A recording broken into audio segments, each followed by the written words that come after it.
RBD का establish करना, आज दूर से बनाना विशाल।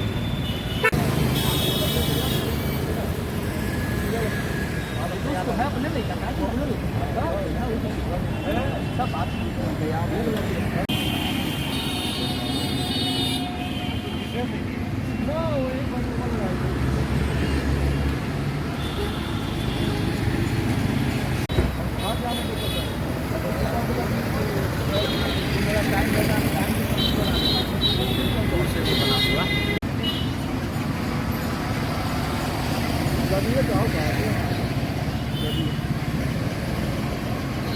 हाँ चलिएगा आप कब ना।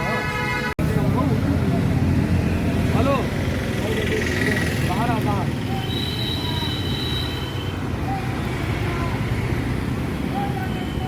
ये खाओ ना गरम पहले खा लेंगे फोन करके बुला लीजिएगा। भगवान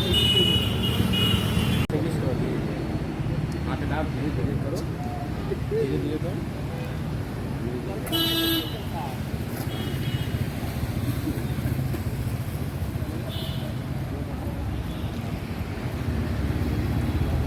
स्लोगन ले लेना, क्लोज करके कट करके एक एक क्लोज करके। आज पोस्टर लगाए हैं महंगाई के खिलाफ, क्या कहेंगे? देखिए ये पूरे देश में महंगाई चरम स्थिति पर है। आज के पहले इस देश का स्थिति इतनी खराब नहीं हुई थी। आज देश में आप चले जाइए, पटना के मिडिल वर्ग के लोग भी आज दाने दाने को मुहताज हैं। लोग पैदल चलना मुनासिब समझ रहे हैं, मोटरसाइकिल से भी लोग नहीं चल रहे हैं। क्यों? क्या इस देश की स्थिति हो गई? क्या ऐसा हो गया कि हमारे बगल के देश पाकिस्तान, हमारे देश के बगल का देश बांग्लादेश, नेपाल, हर एक जगह पेट्रोल सस्ता है, परंतु हमारे यहाँ पेट्रोल इतना क्यों महंगा है? लेकिन आपने स्लोगन लिखा है इस पोस्टर में, हमारा सैया हमार कमाए जाता, महंगाई जाइन खाई जाता, क्यों इस तरह के स्लोगन? देखिए ये स्लोगन ये एक फिल्म का गाना है। उस समय जब कांग्रेस की सरकार थी तो भारतीय जनता पार्टी ने इस पर एक पूरा नाटक मंडली बना करके पूरे देश में यही गाना गाने का काम किया था कि कांग्रेस की सरकार महंगाई ला रही है और महंगाई डाइन खाई जा रही है। तो हम पूछना चाह रहे हैं कांग्रेस वाले लोगों से कि भारतीय जनता पार्टी के लोगों से कि उस समय कांग्रेस के सरकार के समय महंगाई डाइन लग रही थी, तो आज क्या महंगाई उनकी भौजाई लग रही है? ये मैं पूछना चाह रहा हूँ। और हमारे ये जो इसमें बैनर में ये भी दिखाया गया होगा कि देखिए एक भारत की महिला कुपोषण का शिकार होकर के लेटी हुई है, किस प्रकार से लेटी हुई है, एक टाइम अन्न नहीं मिल रहा है। ये हमारे देश में स्वतंत्रता आंदोलन के पहले का जो स्थिति था, लोग भूखमरी के शिकार होते थे। लोग जब देश में अकाल पड़ता था तो उस समय स्थिति ऐसी होती थी। आज तो देश में ना अकाल है, न कोई ना किसी प्रकार का दिक्कत है, फिर भी आज लोग कुपोषण का शिकार हो रहे हैं, लोग भूखमरी से मर रहे हैं। बहुत ही हमारे देश का स्थिति खराब है, चिंताजनक है।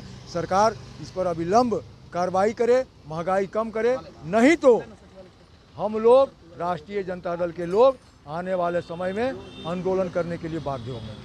जब आपने लगवाया है महंगाई के खिलाफ, इससे पहले भी महंगाई बढ़ रही थी, धीरे धीरे पेट्रोल के दाम भी बढ़ रहे थे, लेकिन आप लोग कहीं दिख नहीं रहे थे। और तेजस्वी यादव कल पटना लौटे हैं, फिर उसके बाद आप लोग पोस्टर के माध्यम से विरोध जता रहे हैं। नहीं सर, हम लोग हमेशा दिख रहे थे। हम लोग ये जब कोरोना काल आया तो अपने प्रदेश के लोगों के, अपने भाई बहनों के स्वास्थ्य को लेकर के हम रोड पर नहीं उतर रहे हैं, धरना प्रदर्शन जुलूस नहीं कर रहे हैं, पुतला दहन नहीं कर रहे हैं, अनशन पे नहीं बैठ रहे हैं। नहीं तो हम लोग रोड पर भी उतरे। आपको पता होगा कोरोना से पहले हम लोग बेरोजगारी को लेकर भी या महंगाई को लेकर रोड पर उतरे थे, जिसमें डंडा चार्ज हुआ था। आपको पता है विधानसभा जो लोकतंत्र का मंदिर माना जाता है, वहाँ पे हमारे विधायकों को पीटा गया। जहाँ प्रशासन को जाने का अलाउ नहीं है, वहाँ पे प्रशासन बुलाकर ये तानाशाह सरकार, सामंतवादी लोग हमारे विधायकों को पीटने का काम किए। तो लोकतंत्र कहाँ जा रहा है आप देख लीजिए। आज हम धरना प्रदर्शन ये सब नहीं कर सकते हैं, इसलिए पोस्टल के माध्यम से आप लोगों के जरिए इस सरकार या निकम्मी सरकार के कानों तक वो आवाज़ पहुंचवाना चाहते हैं कि आपने कहा था। जब विपक्ष में होते हैं तो महंगाई पे बड़ा सवाल खड़ा करते हैं, जब सत्ता सर, में आते हैं तो विपक्ष पे सवाल सर करें। इसलिए लिखे हैं कि जब विपक्ष में होते हैं तो महंगाई पे बड़ा सवाल खड़ा करते हैं, और जब सत्ता में आते हैं तो उसका जिम्मेवार भी विपक्ष को ठहराते हैं। आप जान लीजिए, जब हमारे देश में अंतर्राष्ट्रीय बाजार में कच्चे तेल का कीमत $117 प्रति बैरल हुआ करता था। हमारे देश में पेट्रोल का कीमत कहाँ था? 60, 65, 70। तब जो आज के प्रधानमंत्री जी हैं वो सड़क पर होते हैं। स्मृति ईरानी जी उस समय के प्रधानमंत्री जी को, मनमोहन सिंह जी को चूड़ी भेज दिया करते हैं।